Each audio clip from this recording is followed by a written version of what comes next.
All right, so today I want to give you guys a couple tips on installing this vinyl plank flooring. I got it at Home Depot. It's their home decorators collection. I really recommend this stuff. This particular material was about $3.20 a square foot. That was my price as a contractor. Obviously that price goes up a little bit for the customer. As you can see, I've started installing this first row here. And this is not gonna be a progress video showing how I do the entire floor.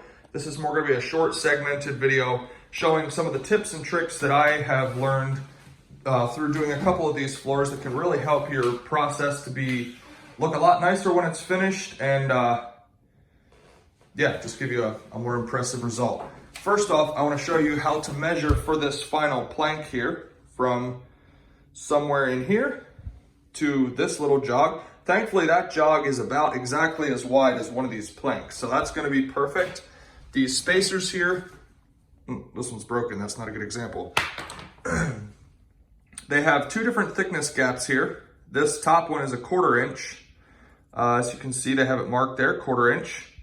The fat side is a 1/2 inch, and I believe if you turn it this way against the wall, it would be 3/4, I believe, but you would never use that for this application. So even 1/2 inch, unless you're installing it underneath baseboard, or in other words, if you're installing this plank flooring before you put your baseboard on and before you put quarter round on or whatever you choose to do.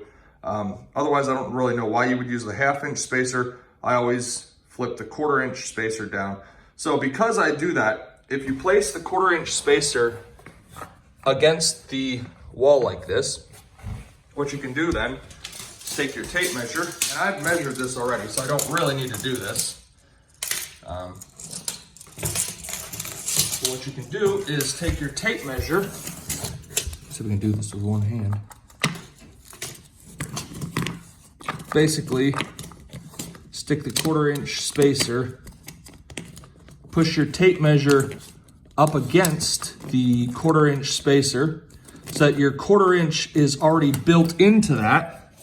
Sorry, it's just got to be a little clumsy. Now your 1/4 inch spacer is holding your tape measure a 1/4 inch away from the wall. And you can see here, we're basically at 42 3/4. And if we have to err on the side of a little bit bigger of a gap at the wall, that's fine, because we are gonna put a 1/4 round all around this baseboard here. So 42 3/4 is basically what we're gonna do. Now, to measure off of this end, this is where you really don't wanna make a mistake. You cannot measure off of the tongue like this, because that tongue is going to go under this lip right here. You have to measure from this face of the board. You cannot measure from the tongue.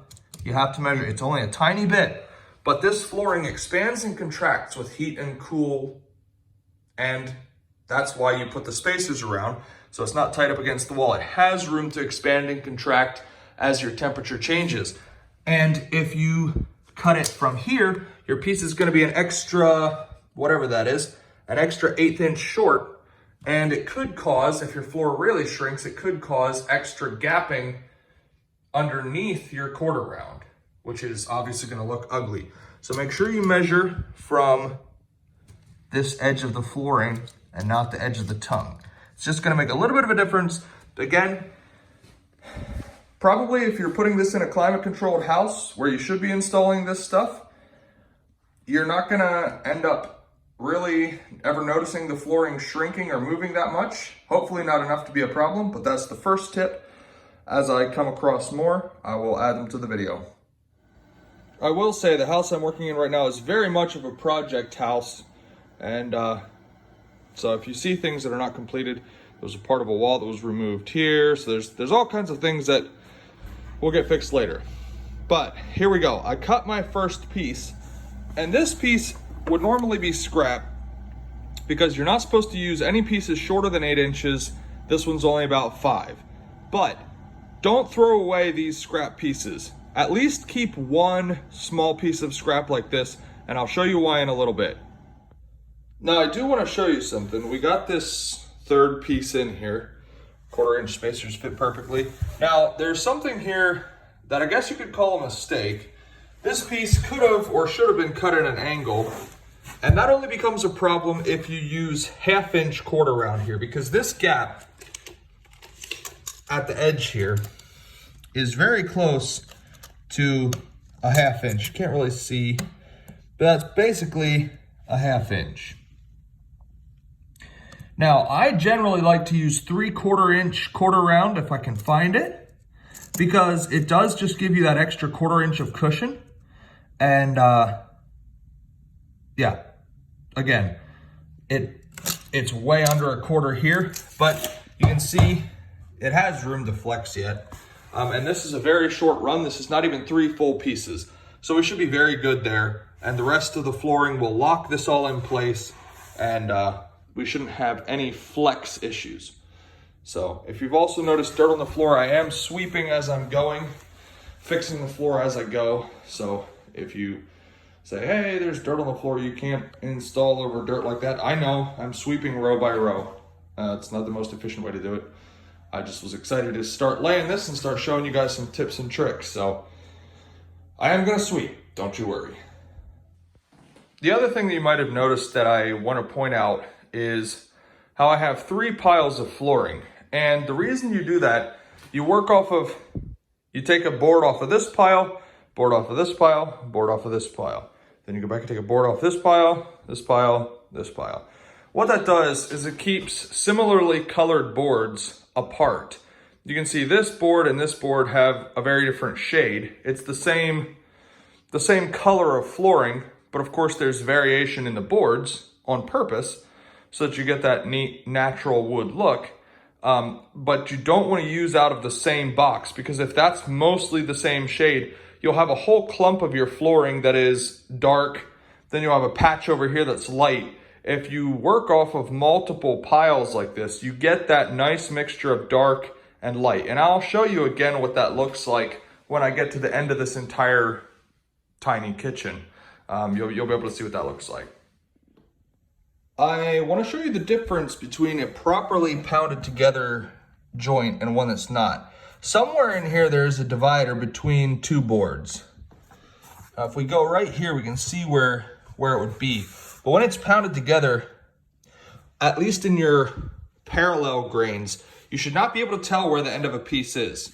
Obviously, with the end grain, that's as tight as it's going to get right there. That's fine.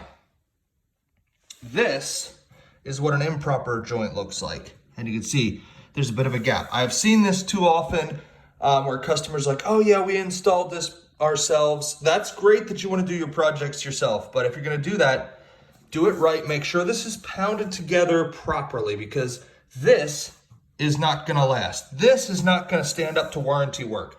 If you try to claim warranty on a floor that's put together like this, they're going to come out and they're going to say, well, this wasn't even installed properly, and there goes your warranty. So make sure you have it pounded together tight enough that you can't tell where this is.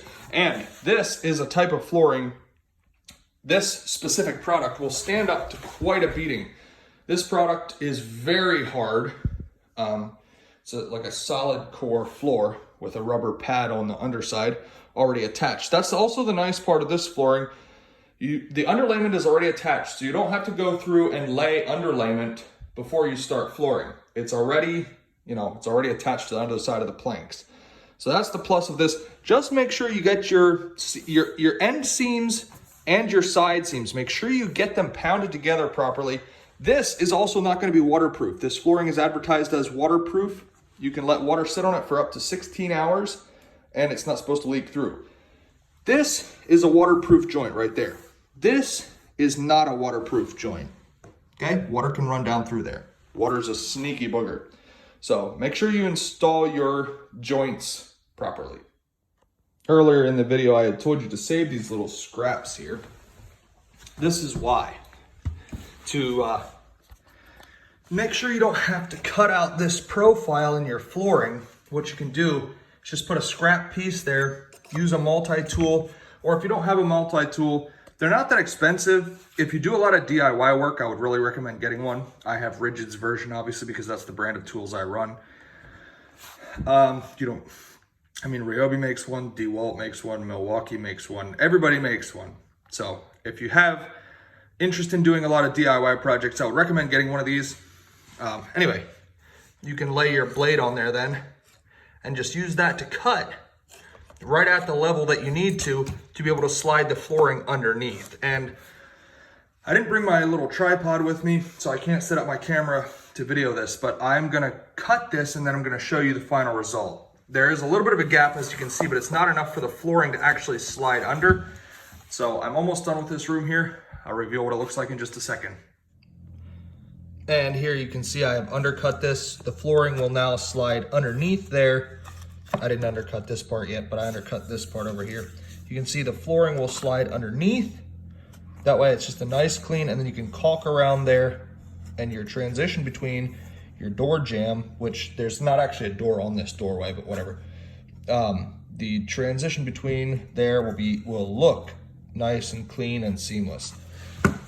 And you can see what this does when you're running your oscillating multi-tool up against this. So you don't want to scratch an actual piece of flooring. That's why you keep this piece of scrap laying around, so you can use that to undercut your door jambs. I'll have to do the same thing on this side as well again. Just undercut that a little bit, and that way I can put, well, there's gonna be a transition strip. I am gonna put a transition strip between this little, I'll back off here and give you a bit of a view. This little entryway is what I'm gonna be working at next. And this, it's just that little bit. The flooring's not going inside the closets or anything. It's just this little tiny bit right here. That's a bathroom, which we'll get into in another video. So basically, flooring here, and then this is the finished room here. I say finished, it's gonna get quarter round all the way around there, all the way around the edges. And it is gonna get, I forgot to bring my table saw with me today, so I couldn't really rip down a narrow piece, but there's gonna be a narrow piece that goes underneath there where the toe kick is.